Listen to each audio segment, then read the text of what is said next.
በነፃ ቤሩት ወስዳቸዋለሁ። የልብናኖችን ቆንጆ ሩዝ ፉል እንዴት አድርገን ቀለል አድርገን አገራችን ውስጥ በሚገኘው ማቴሪያል ነው የምንሰራው። የኔና ባለቤቴ ተከራክረን ኪሎ ገዝተናል። ተፈልፍሎ ሲወጣ ደግሞ ትንሽ ነው የሚሆነው። ፈልፍላችሁ በረዶ ቤት ውስጥ አስቀምጣችሁ ያወጣችሁ መስራት ትችላላችሁ። አንድ ባንድ ፍሬዎቹን እነዚህ ፈልፍለን አውጥተን እናጥበዋለን። ማቀቀል አያስፈልገው። እንፈለፍለው የቅርፊቱ ቆሻሻ ስለሚኖረው ደጋግመን ውሃ ማጠብ አለብን። መካከለኛ ሽንኩርት ለጠጥ አድርገን እንከትፋለን። ሽንኩርት ስጋ ስለሆነ የምንሰራው ሽንኩርትና ስጋውን መጀመሪያ ነው የምናበስለው። ከሽንኩርቱ ጋር በደሙ መምጠጥና መብሰል አለበት። የስጋው ውሃ በደንብ ሲመጥ በቃለን ያህል ዘይት ሲጠበስ ትንሽ ነጭ ሽንኩርት ፉል በዘይቱ ትንሽ ጠበስ እናደርገዋለን። መሰል እንዲህ የአረብ ምግብ ሰበን ስፓይስ ያስፈልገዋል። ማይቀረው ቆንጆ በርበሬ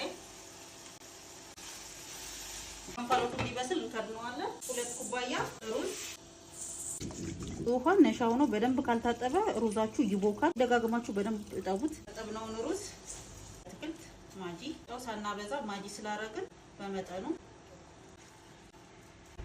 የፈላ ውሃ ስታረጉ ደግሞ በግምት ከሆነ የምትሰሩት ከሩዙ ዘለል ያለ ሲያንሰው እያያችሁ መጨመር ያስፈልገው። ለማወቅ አራቁን መቅመስ አለብን። እንደዚህ አይነት የአረብ ምግቦች ስትጠቀሙ ግዴታ ሰበን ስፓይስ ያስፈልጋችኋል።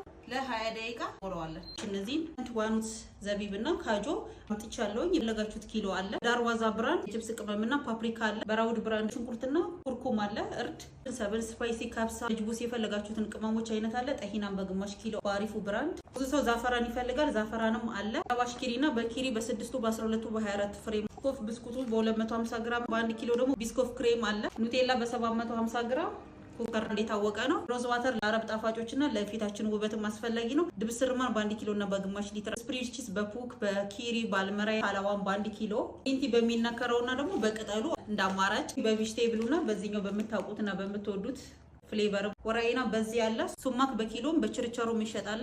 አልመዲና በግማሽ ኪሎ በ1 ኪሎ መድኃኒትነትም ይፈልጋል። ቆንጆም ቴምር ነው። እኛ ጋር የምታገኟቸው መጅዱል ቀሲም፣ አጅዋል መዲና የሚባሉ ቴምሮች እንዳለ ከሹገር ፍሪ ስኳር ያልተቀላቀለባቸው ንጹህ ቴምሮች ናቸው። ሹመር ወይም የንሱን ከሞሜላ በችርቻሮን በኪሎን ከፈለጋችሁ መውሰድ ትችላላችሁ። ቀረቡ ቀረፋ አለ። ስታር፣ ሮዝ፣ ብሉቲ፣ የዱባ ፍሬ ሁሉም እቃዎች ከሳውዲ የመጡና ጥራታቸውን የጠበቁ ናቸው። ዳቅማችሁ ደግሞ በችርቻሮም ይሸጣል። ላቫንደር፣ ኸልባርቲ፣ ኮኮናት ፓውደር ከታንግ ሌላ ተምር ህንዲም ገብቷል። ቤተል አካባቢ ከሆናችሁ እዛው ሱቅ አለ። ሀያት አካባቢ ከሆናችሁ ያላችሁበት ቦታ ዴሊቨሪ እንልካለን። ቆንጆ ሆኖ በ20 ደቂቃ ውስጥ በስሏል። ግን ምን ያስፈልጋል?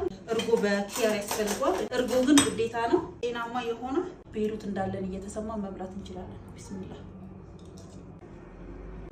በደንብ በስሏል። እንዲያጣላ